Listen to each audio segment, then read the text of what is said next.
உங்கள் அன்பான அழைப்புக்கு மிக்க நன்றி பழனியப்பன் ஐயா அவர்களே.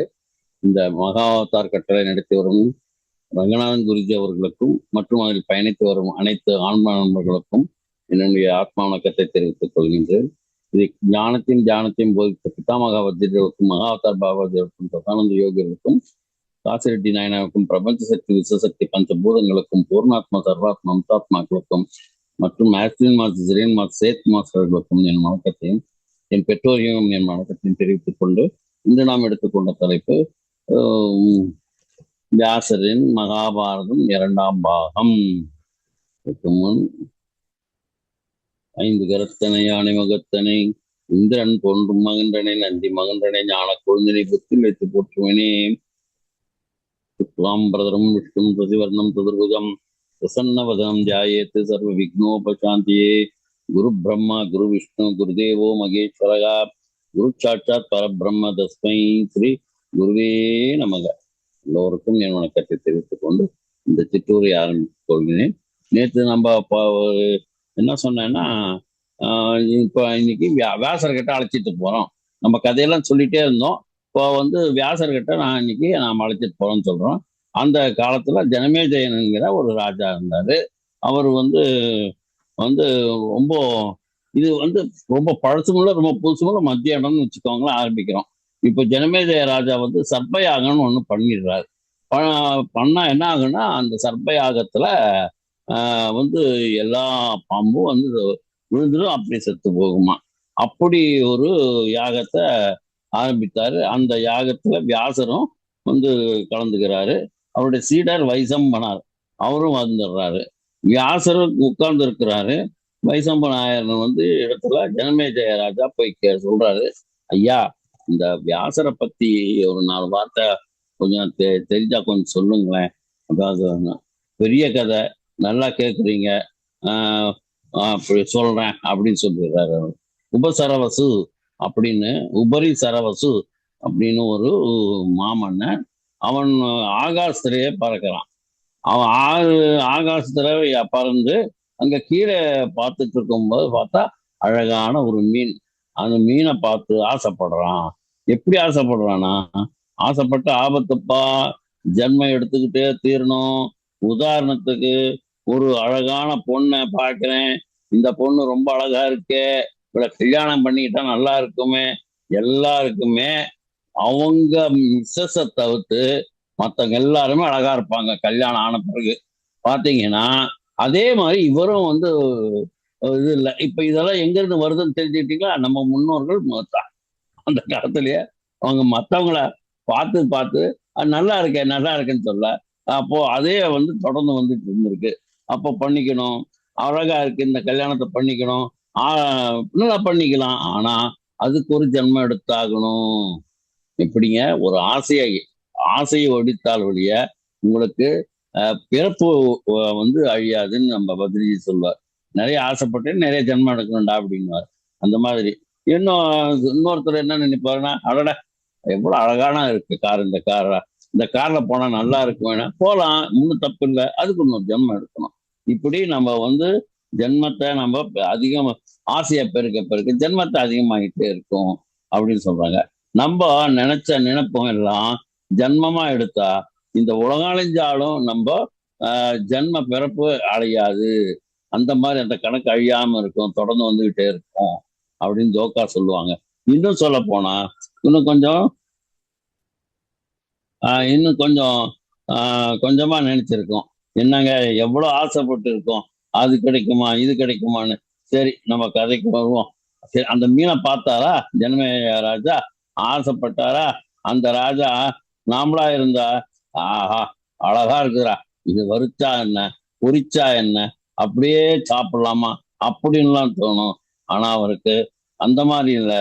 இந்த மீன் வயிற்றுல ஒரு பெண் குழந்தை பிறந்தா எப்படி இருக்கும் அப்படின்னு நினைச்சார். அவங்க எல்லாம் ரிஷிகள் தானே. அவங்க என்னன்னா, உபரி சரவச ராஜா பெரிய மன்னன் உயர்ந்த சான்றோன் ஆசைப்பட்டான். பெண்ணு வயிற்றுல இருந்து ஒரு குழந்தை வெளியே வந்துருச்சு. எல்லாம் சன நேரம்தான். ரிஷி பிண்டம் ராத்தங்காதுன்னுவாங்க. நம்மள மாதிரி 10 மாசம் 8 மாசம் எல்லாம் கிடையாது. அப்படியே ஒரு புள்ள. ஓ ஓ, எங்க எங்க மீன் வயித்துல மீன் வாசம் கமகமன்னு அடிக்குது. அப்போ பிள்ளை பிள்ளை மேல பின்ன பிள்ளை மேல அடிக்குது. அப்போ அஹ், அந்த பின்ன எப்படி இருக்கும்? மீனுக்கு பிறந்த பிள்ளை மேல மீன் வாசம் தானே அடிக்கும், வேற என்ன வாசம் அடிக்கும்? அதனால அவங்களுக்கு அதுக்கு என்ன பேர் வச்சாங்க? மச்ச சுகந்தி, மச்சகந்தின்னு பேர் வச்சாங்க. மீன் வாசம் அப்படின்னு அர்த்தம். நல்லா இருக்குமா, இருக்காது, அது பழக்கத்தை பொறுத்து. இந்த அந்த மீன் வாசம் ஒரு சிலருக்கு பிடிக்கும், சில பேருக்கு பிடிக்காது. இதுக்கு ஒரு சின்ன ஒரு இது என்ன உதாரணம் என்னன்னா, பகவான் ராமகிருஷ்ண பரமஹம்சர் வந்து ஆஹ், மீன் வாங்கி சாப்பிட்றதுக்காக அவங்க ஒரு 4 சம்பட அவங்க வந்து அவங்க வீட்டில் வந்து கொடுத்துட்டு போவாங்க. அதே மாதிரி ஒரு நாள் வந்த போது சொல்றாங்க, இந்த மாதிரி ஆஹ், 4 பேர் வந்தாங்க. மழை பெஞ்சிடுச்சு. மழை பெஞ்சு விட்டோன்னா அவங்க என்ன செய்யறாங்க, நீங்க இங்கே படுத்துக்கோங்கப்பா, நாளைக்கு நீங்க வந்த பிறகு, நாளைக்கு மழை விட்டு போயிடும், ராத்திரில எங்கேயும் போய் தங்கிடாதீங்க, அங்கங்க பிரச்சனையா இருக்கும், அதனால நம்ம வீட்டை படுத்து தூங்கிடுங்க அப்படின்னு சொல்றாங்க. இவங்களா ஆஹ் ஐயோ வீட்டுல கெஸ்ட் எல்லாம் வந்திருக்காங்களா அப்படின்னு சொல்லிட்டு அப்படின்னு சொல்லி இந்த செம்படவங்களை படுக்க வச்சுட்டு நல்ல கம கம கமன்னு சாம்பிராணி ஒரு பக்கம், ஊதுபத்தி ஒரு பக்கம் எல்லாம் பொருத்தி வைக்கிறாங்க. அதனால நாமெல்லாம் அந்த மாதிரி இருந்ததை சொல்ல தூங்கிடுவோம். ஆனா இவங்களுக்கு என்னாச்சுன்னா தூக்கமே வரல. ஏன் காரணம்? அவங்களுக்கு பழக்கப்பட்ட அந்த மீன் வாசனை இல்லாததுனால அவங்களுக்கு தூக்கமே வரல. அப்படி பிறந்தாங்க, இப்படி பிறந்தாங்க, எப்படி எப்படியோ பிறந்தாங்க. ஆனா தூக்கம் வராத பார்த்துட்டு அவர் ராமகிருஷ்ண பரமஹம்சர் கேட்கிறாரு, ஏன்டா என்னடா பாவிக்கிறா, என்ன பண்றீங்க அப்படின்னு கேட்கிறார. சாமி, நாங்க எப்படி எப்படியோ படுத்து பார்க்கிறோம் சாமி, தூக்கமா வரல சாமி, என்ன சாமி பண்றது அப்படிங்கிறாங்க. ஒண்ணும் இல்லடா, நீங்க அந்த கூடையெல்லாம் கொண்டு வந்தீங்களா, அதை நல்லா கழுவிட்டு அந்த தலைக்கு வச்சு படுங்கடா, நல்லா தூக்கம் வரும் அப்படின்னாங்க. அப்படி வச்சு படுத்தாங்க பாருங்க. அந்த மீன் வாசனை அந்த கூடையில இருந்தது, கம கம கமன்னு வந்ததா, அவங்க அழகா தூங்கிட்டாங்க. இதுதான் சொல்றாங்க. அதே மாதிரி நீங்க வந்து இந்த பள்ளிப்பாளையம், குமாரப்பாளையம், இந்த சங்ககிரி ஏரியாலாம் போனீங்கன்னா இந்த இது இருக்கும். என்ன இந்த நெய்யற மிஷின்ல நெய்வாங்க துணிங்கெல்லாம். அது என்ன பட்டா பட்டா பட்டா பட்டா பட்டா பட்டான்னு அடிக்கும். அது வந்து ஒரு மியூசிக்கல் மாதிரி இருக்கும். ஒரே மாதிரி சவுண்ட் வந்துகிட்டே இருக்குமா. நீங்க ராத்திரி அங்க 24 ஹவர்ஸ் வந்து 3 ஷிஃப்டா வேலை செய்வாங்க. ஆளுக்கு வேணா ஷிஃப்ட் இருக்கும், ஆளுக்கு வேணா ரெஸ்ட் இருக்கும். ஆனா மிஷினுக்கு ரெஸ்டே விட மாட்டாங்க. அதுக்காக என்ன ஊரை விட்டு ஊருக்கு தள்ளியா வைக்க முடியும்? ஒவ்வொரு வீட்லயும் ஒரு மிஷின் போட்டு வச்சிருப்பாங்க. குமாரபாளையம், பவானி, அந்த ஏரியாலாம் பார்த்தீங்கன்னா அவங்க அங்கதான் குடியிருக்கணும், அங்கதான் சாப்பிடணும், அங்கதான் வந்து தூங்கணும். ஆனா அந்த பழக்கம் ஆயிடுது. அந்த பட்டு பட்டுன்னு அடிக்கிற சத்தம் வந்து பழக்கம் ஆயிடும். அவங்க பேசும்போது கூட பார்த்தீங்கன்னா கத்தி கத்தி தான் பேசுவாங்க. ஏன்னா அந்த சத்தத்தை மீறி மற்றவங்க காதல போய் கேட்கணுங்கிறதுக்காக. அதனால அவங்களுக்கு அது பழக்கமாயிடுச்சு. ஒரு நாள் அவங்க வெளியூர்ல வந்தாங்கன்னா கூட அந்த சத்தம் இல்லாம அவங்களுக்கு தூக்கம் வர்றது இல்ல அப்படின்னு சொல்லுவாங்க. அந்த மாதிரி இந்த பழக்கமானதுனால அவங்களுக்கு என்ன ஆகுதுன்னா அந்த தூக்கம் வரல. அப்புறம் அந்த மீன் கூடைய வந்து கழுவி வச்சதுனால அப்புறம் அவங்களுக்கு தூக்கம் ஆட்டோமேட்டிக்கா வந்துச்சு.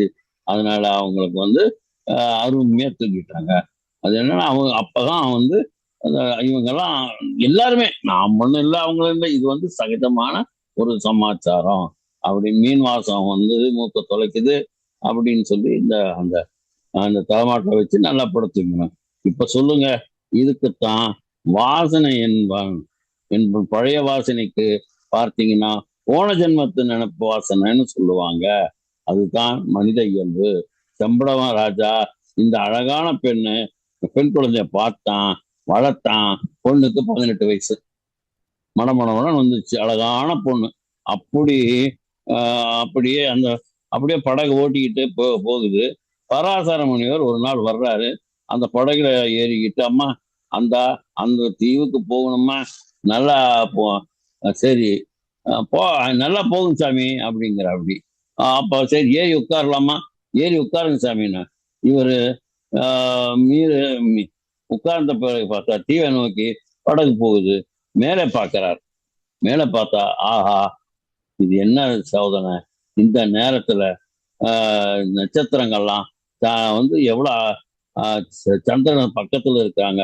இந்த நட்சத்திரத்துக்கு இந்த நேரத்துல ஒரு ஆண் குழந்தை பிறக்குமானால் அவன் பரமஞானியாக பிறப்பான் அப்படின்னு சொல்லி நான் நன்றா இது வந்து அவன் ஒரு இது ஆண் குழந்தை உற்பத்தி பண்ணி ஆகணும்னு நினைச்சு அவன் வந்து இந்த உலக நன்மைக்காக வாழ்ந்த பராசர முனிவர் வசிஷ்டருக்கு பேரன். இந்த பொண்ணை பார்த்து இவர் சொல்றது யாருன்னா இந்த பராசர முனிவர். பராசர முனிவர் யாருன்னா வசிஷ்டரோட பேரன். அவரு அந்த பொண்ணை பார்க்கிறாரு. அம்மா தாயே, நான் ஒண்ணு சொல்றேன், நீ வந்து தப்பா நினைக்க கூடாது, நீ கேட்கணும். நீ கேட்பியான்னு. கேட்கிறேன் சாமி, சொல்லுங்க. ஏன்னா இந்த நேரம் சந்திரனை பார்க்கும்போது பக்கத்துல இருக்க நட்சத்திரத்தெல்லாம் பார்க்கும்போது இந்த நேரத்துல ஒரு ஆண் குழந்தை உற்பத்தி ஆச்சுன்னா அது வந்து இந்த உலகத்துக்கு ரொம்ப நல்லது அப்படின்னுட்டு நான் சொல்றேம்மா. நான் சொல்றது நிச்சயமா இருக்கும், அது ஒரு சத்தியமான வார்த்தை அப்படிங்கிறாரு. சரி அப்போயா இவரு இவ்வளவு தூரம் சொல்றாரு. சரி சாமி, உலகத்து நன்மைக்கு நல்லதுன்னா உன்னோட நான் வந்து இணைஞ்சு ஒரு குழந்தைய பெற்றுக்க போறேன். அதுக்கப்புறம் உன்னை அதுக்கப்புறம் சரி சாமி நான் பெற்றுக்கிறேன் சாமிங்களா. அதுக்கப்புறம் என்ன பழைய மாதிரி ஆக்கிடணும். சரி பழைய மாதிரி ஆக்கிடுறேன் அப்படின்னு சொல்லிடுவாரு. என்ன சாமின்னு உலகத்துக்கு நன்மை ஏத்துக்கணும். ஏத்துக்கிட்டா அவ்வளவுதான். தீவுல அப்பயே குழந்தை, இந்த 10 மாசம் எல்லாம் கிடையாது ரிஷிகளுக்கு. அதுதான் சொன்னேனே. அப்பவே அப்பவே உடனே குழந்தை. அந்த குழந்தை தான் வேதவியாசர். அதுதான் அந்த குழந்தை பேர் தான் வியாசவிலாசர். யார் இந்த இது கேட்டது? ஜனமேஜய ராஜா அவருடைய வியாசரோட சிஷ்யன் கிட்ட கேட்கிறார். வியாசரை பத்தி 4 வார்த்தை சொல்லி தெரிஞ்சுக்கலான்னு. இப்போ அவர் கேட்டதுனால இப்ப நமக்கு தெரிஞ்சுக்க முடியுது வியாசர் யாரு, எப்படி பிறந்தாரு, அவருடைய பின்பக்கம் பேக்ரவுண்ட் என்னன்னு இல்லையா. அப்போ அது வந்து அந்த அந்த 10 மாசம் எல்லாம் அப்ப கிடையாது இல்லையா. அவங்களுக்கு அப்பவே குழந்தை வந்திருக்கு. அந்த குழந்தை தான் வியாசர். கிருஷ்ணன் துவை பாயன வியாசர் அப்படின்னு பேரு. அவருக்கு என்ன பேருன்னா கிருஷ்ண துவை பாயன வியாசர். ஏன்னா இதெல்லாம் நமக்கு வடமொழி எழுத்தா இருக்குதா, அது பேரும் அதே மாதிரி இருக்குதா, நம்ம வந்து பழக்கப்படாததுனால கொஞ்சம் அந்த பெயர்லாம் 2 வாட்டி 3 வாட்டி படிக்க வேண்டியதா இருக்கு. சரி ஓகே. அப்போ கிருஷ்ணன்னா யாரு என்ன அப்படின்னு, அதாவது கிருஷ்ண துவைபாயன வியாசர் அப்படின்னா என்ன அர்த்தம்? நம்ம பேர் வச்சிடுறோம். முனிய கருப்பன் அப்படின்னா நமக்கு தெரிஞ்சு போகுது முனியன்னா யாருன்னுட்டு. ஒவ்வொரு பேர் வைப்பாங்க, அது என்னன்னே புரியாது நமக்கு. அந்த மாதிரி எல்லாம் ஒரு பேர் வைப்பாங்க குழந்தைங்களுக்கு. எப்படி அப்படின்னா என்னோட பேர்ல பாதிங்க, எங்க வீட்டுக்காரர் பேர்ல பாதிங்க, 2 இணைச்சவங்க, அதோட ஒரு பேருன்னு. அது என் குழந்தைக்கு வச்சிருக்கேன் நான். அன்பு ஜாஸ்தி ஆயிடுச்சு, இதனால இப்படி வச்சு அவங்க காமிச்சுக்கிறாங்க. தப்பு இல்லை. ஆனா அந்த அந்த பேர் வச்சதுக்கு ஏதாவது ஒரு அதுக்கு ஏதாவது அர்த்தம் தெரிஞ்சுக்கிட்டாங்கன்னா நல்லா இருக்கும். ஏதோ வைக்கிறாங்க பேரு, ஆனா அர்த்தம் தெரியறதே இல்லை. அதுதான் இவரு வியாசருக்கு எப்படி பேர் வைக்கிறாங்க பார்த்தீங்களா. கிருஷ்ண என்ன சொல்றாங்க, கிருஷ்ண துவைபாயன வியாசர் அப்படிங்கிறாங்க. அப்போ கிருஷ்ணன்னா யாருன்னா கருமை நிறத்துடன் பிறந்ததா இப்பெயர் அவருக்கு கிடைக்கிறது. துவைபாயனர் அப்படின்னா என்ன, யமுனை ஆற்றின் நடுவில் இருந்த ஒரு தீவில் பிறந்ததா இப்பெயர் வர காரணமாகிறது. வியாசர்னா என்ன, அவர் வந்து வியாசம் என்றால் என்னன்னா அவர் வந்து பிரித்தல் அர்த்தமா, தொகுத்தல் அல்லது பிரித்தல் பொருள். நம்ம இதுல சொன்னா கம்பைலர்னு சொல்லுவோம். கம்பைல் பண்றது எல்லாத்தையும் வச்சு அசம்பிள் பண்ணி கம்பைல் பண்ணுவாங்க, ஆஃபீஸர் கம்பைல் பண்ணுவாங்க. அந்த மாதிரி பேரு. அப்போ அந்த என்னன்னா இவரு மனிதர்கள் நன்மைக்காக பிரித்து தொகுத்தவர் அப்படின்னு. இவர் பராசர முனிவருக்கும் சத்தியவதி என்ற இந்த மீனவ பெண்ணுக்கும் பிறந்தவர். இவர் 18 புராணங்களையும் மகாபாரதம், பிரம்மசூத்திரம் மற்றும் 4 வேதங்களின் தொகுப்பு ஆகியவை இவருடைய மாபெரும் படைப்புகளாகும். இவர் தான் வந்து மகாபாரதம் எழுதுனது மட்டும்தான் நமக்கு தெரியும். ஆனா இவர் வந்து எல்லா சாம அதர்வன வேதத்தை அவர் பிரிச்சு வச்சது இவர் தான். அடுத்து அதுக்கு முன்னால வந்து 18 புராணங்கள் வந்து இவர் தான். அப்புறம் பிரம்மசூத்திரம்னு ஒண்ணு இருக்கு, அது அந்த பிரம்மசூத்திரத்தையும் இவர் தான் எழுதினார். அப்போ இத்தனையும் அவர் புகழ அந்த இவர் இவ்வளவு பெரும் படைப்புகளை படைச்சு இருக்கிறவர் யாருன்னா வியாச முனிவர். சரி, இவர் நாரதின் அறிவுரைப்படி பகவான் ஸ்ரீ கிருஷ்ணன் புகழை போற்றும் வந்து பாகவத புராணத்தை இயற்றியிருக்கிறார். அப்போ இவரை கொஞ்சம் ஓரத்துல உட்கார வச்சிருவோம். வேற கதையை கொஞ்சம் பார்ப்போம். அதை பார்த்துட்டு திரும்பியும் இவர்கிட்ட திருப்பி வருவோம். ஏன்னா இப்போ வியாசர் யாருன்னு தெரிஞ்சு போச்சு. இவர் இன்னாருக்கு இன்னார் பிறந்தாரு. எப்படி பிறந்தாருன்னா ஒரு மீனவ பெண்ணுக்கும் இவருக்கும் முனிவருக்கும் பிறந்தது. இவர் வந்து பேர் வந்து கிருஷ்ண ஆரம்பிச்சு வயசா அவர் பேர் என்ன கிருஷ்ணா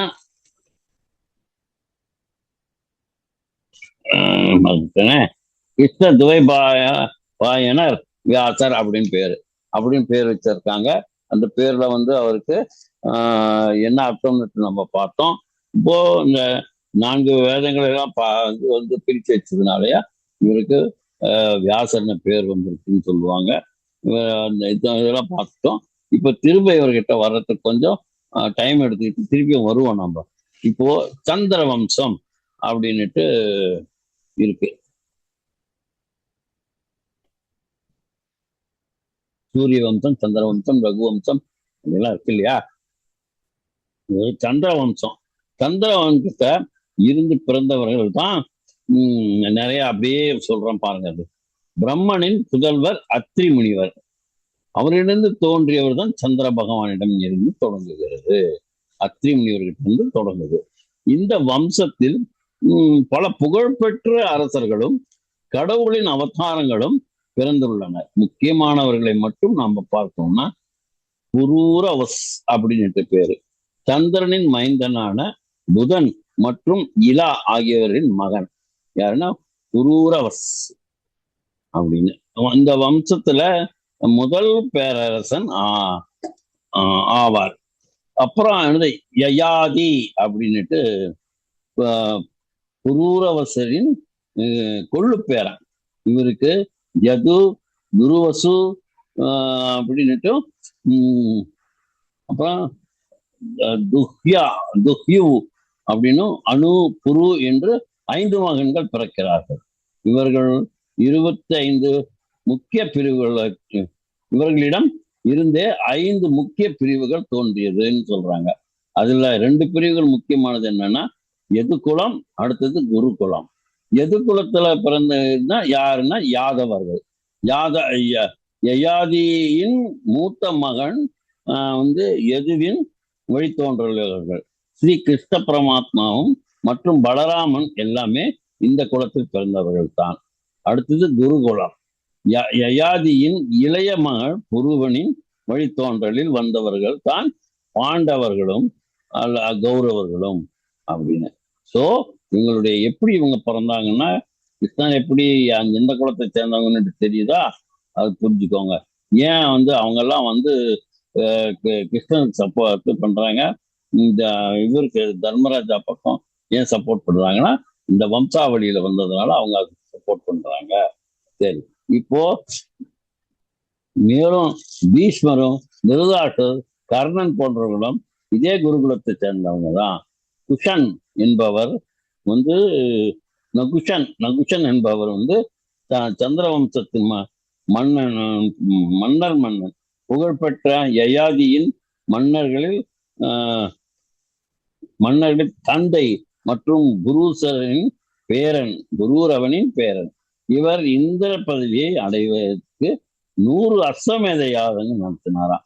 வலிமை பெற்றவன், அவ்வளவு வலிமை பெற்றவன். தேவேந்திரனை இல்லாத நேரத்தில் தற்காலிகமாக இந்திர பதவியை இவன் அடைந்தான். யாரு? இந்த யயாதியின் மகன் குருவின் வழித்தோன்றில் வந்தவர்கள் தான் இந்த பாண்டவர்களும்.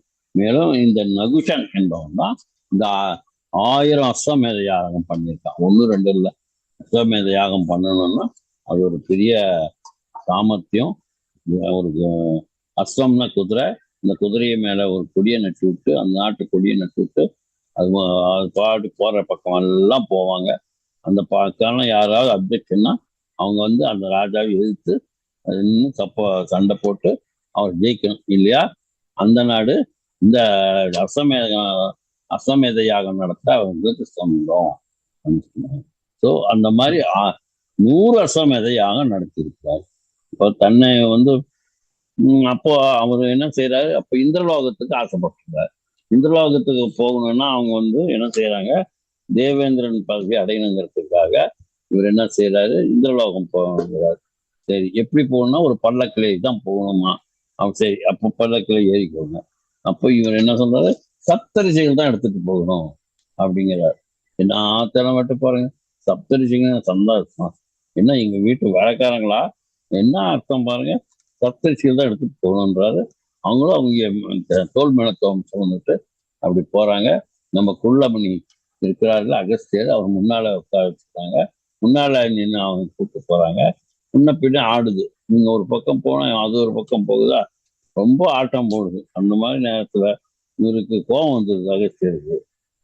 திருப்பி போட்டு என்ன செய்யறாரு, கோபம் வந்துடுச்சு. அவர் வந்து சொல்றாரு இந்த மாதிரி சீக்கிரம் போ சீக்கிரம் போன்னு சொல்ற, நாங்க என்னடா அப்படின்னு சொல்றது இல்லாம அவமரியாதையா வேற பேசுற, இது சரியில்லை. நான் வந்து இவருக்குள்ளாம் வேற, அதனால இவரை வந்து என்ன சொல்றாரு,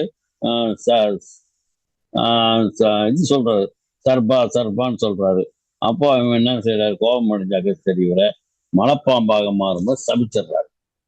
யார, இந்த இவனை நியூஷனை. அவன் போய் என்ன செய்யறான், பல ஆயிரம் வருஷங்கள் இந்த பாதாள லோகத்திலே இருக்கிறான். அப்போ வந்து பல ஆயிரம் வருஷங்கள் மலைப்பாம்பாகவே இருக்கிறான். இந்த அஜகரம் அப்படின்னு சொல்லுவாங்க. இந்த நகுஷன் மகாபாரத காலத்துல பாண்டவர்களுக்கு ஒருவனாக பீமனை விழுந்து முயன்றான். அப்போது தர்மபுத்திரன் அவருக்கும் இடையே நடந்த தத்துவ போர் நடக்குது.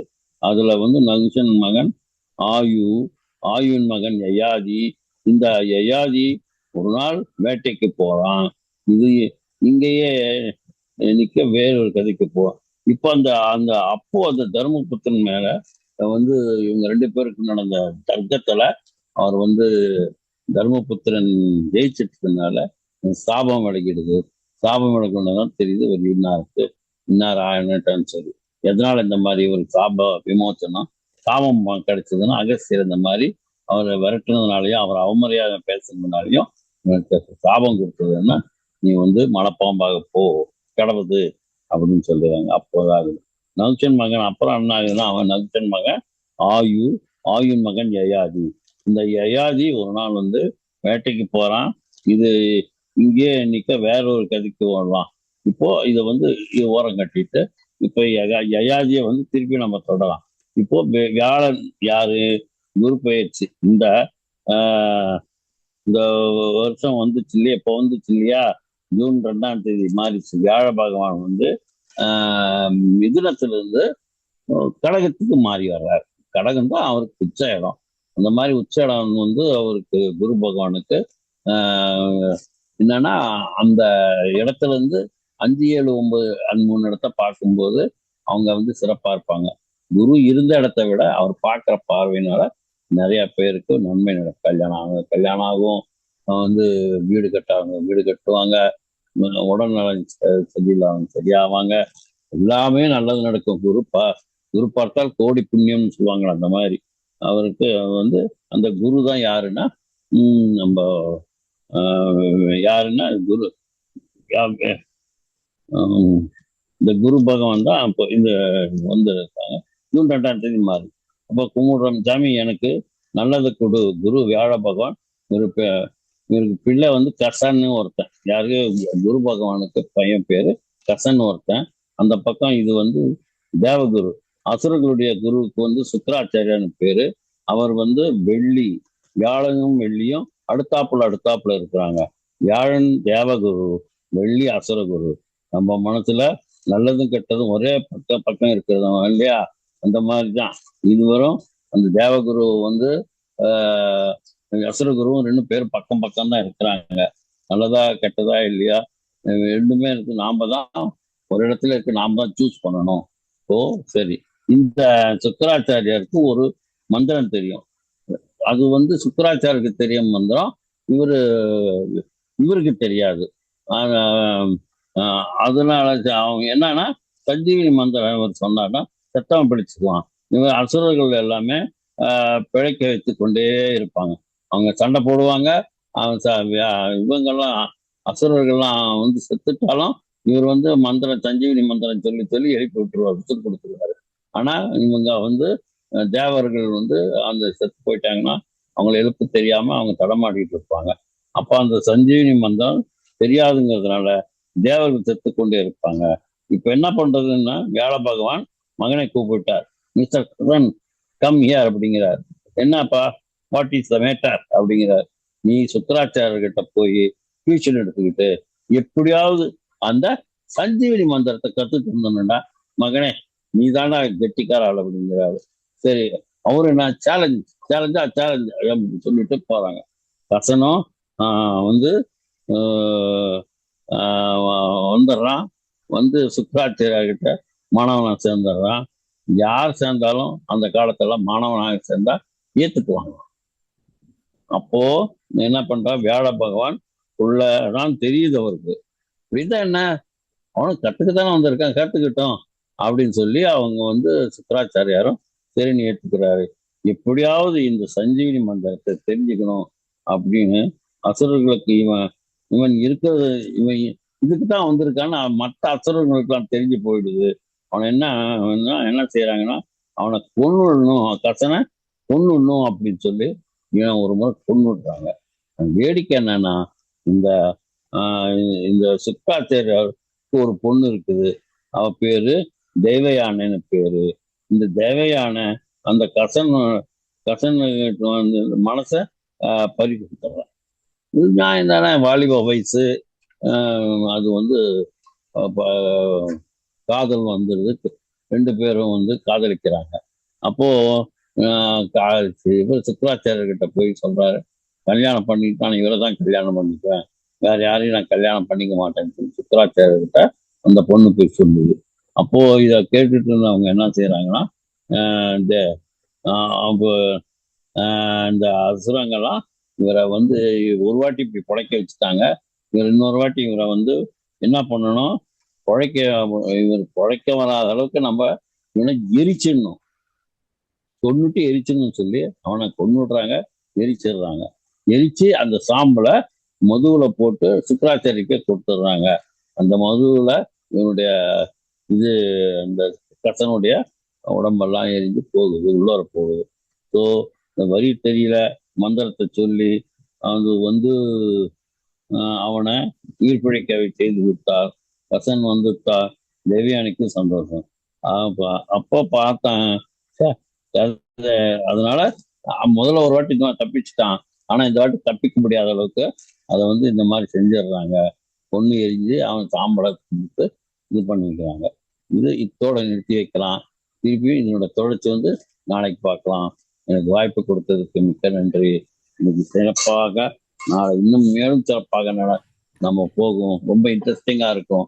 ஏன்னா காதல் கல்யாணம்லாம் நடக்க போகுது. அதனுடைய தொடர்ச்சியெல்லாம் இன்னும் சிறப்பா இருக்குன்னு சொல்லிக்கிட்டு எனக்கு வாய்ப்பு கொடுத்து மிக்க நன்றியை தெரிவித்துக் கொள்கின்றேன். நன்றி, நன்றி, வணக்கம்.